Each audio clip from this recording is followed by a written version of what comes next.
El siguiente video tutorial es acerca de la extorsión y el secuestro en Venezuela. La extorsión se encuentra tipificada en el artículo 459 del Código Procesal Penal venezolano, que establece: quien infundiendo por cualquier medio el temor de un grave daño a las personas en su honor, en sus bienes o simulando órdenes de la autoridad, haya constreñido a alguno a enviar, depositar o poner a su disposición del culpable dinero, cosas, títulos o documentos que produzcan algún efecto jurídico, será castigado con prisión de 4 a 8 años.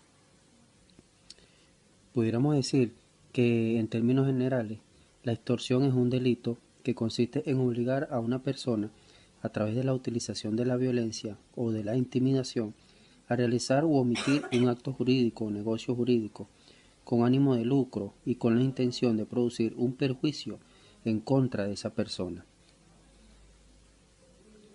Entre las características de la extorsión tenemos que es una lesión de la propiedad, es un delito complejo, es un atentado a la libertad o a la propiedad, es un delito de sujeto activo y de sujeto pasivo, los cuales son indiferentes, es una acción que consiste en constreñir al sujeto pasivo, en este caso la víctima del delito, es un delito en el cual el desplazamiento patrimonial se produce por acción propia de la víctima, se determina a base de una voluntad viciada por la coacción. Los medios de comisión son intimidando al sujeto pasivo, y se dice también que es un delito doloso.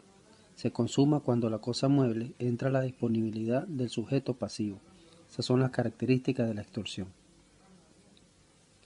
Pasando ahora a lo que es el secuestro, tenemos que está previsto en el encabezamiento del artículo 460 del Código Penal venezolano, en los siguientes términos: quien haya secuestrado a una persona para obtener de ella o de un tercero, como precio de su libertad, dinero, cosas, títulos o documentos que produzcan efecto jurídico cualquiera a favor del culpable o de otro que éste indique, aun cuando no consiga en su intento, será castigado con prisión de 20 a 30 años.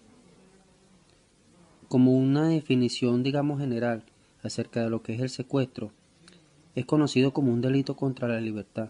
Es un delito que consiste en privar de la libertad a una persona o inclusive un grupo de personas, normalmente durante un tiempo determinado, con el objeto de obtener un rescate o el cumplimiento de otras exigencias en perjuicio de las personas secuestradas, en este caso las víctimas.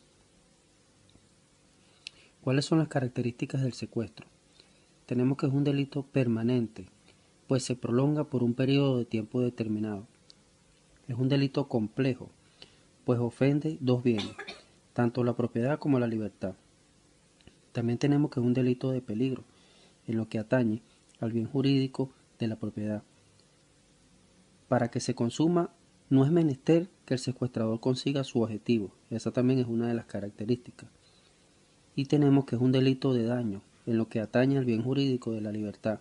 Y por último, es un delito doloso. Estas son las características del secuestro. ¿Cuáles son las bases legales del secuestro y de la extorsión? Tenemos que en el Código Penal venezolano, en el capítulo 2, se encuentran establecidos en los siguientes artículos.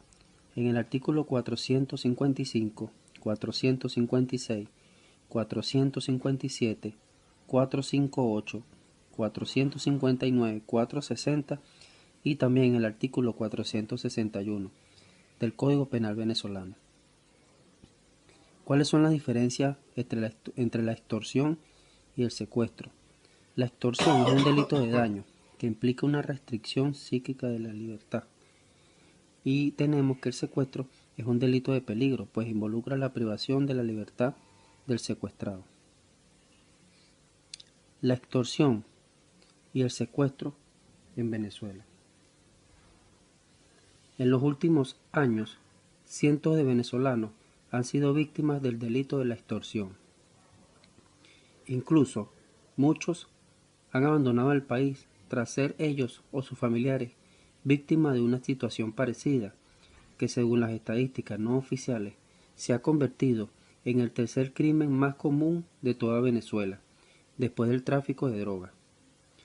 Los más ricos y los más pobres no escapan de la mano de la larga de los extorsionadores, en una suerte de ruleta, donde se mezclan la difamación, el secuestro, la amenaza y el miedo, pero siempre con un fin común, la obtención de un objetivo, que la mayoría de las veces es económico. En un país como Venezuela, en donde la corrupción se ha institucionalizado, la extorsión se ha convertido en una práctica diaria. Pero la situación se agrava, puesto que ahí existen abogados penalistas que critican y que dan una breve idea de lo que ha significado la extorsión en los últimos años. Muchos empresarios venezolanos, inclusive fuera de Venezuela, han sucumbido a la presión de la extorsión, otros no. El problema más grave de los empresarios se complica cuando sus extorsionadores son empresarios también. Entonces tenemos que es muy grave el problema de la extorsión y el secuestro en Venezuela, puesto que se ha convertido en un delito de mucha índole y digamos ha ido evolucionando a través del tiempo. Esto es todo, muchísimas gracias.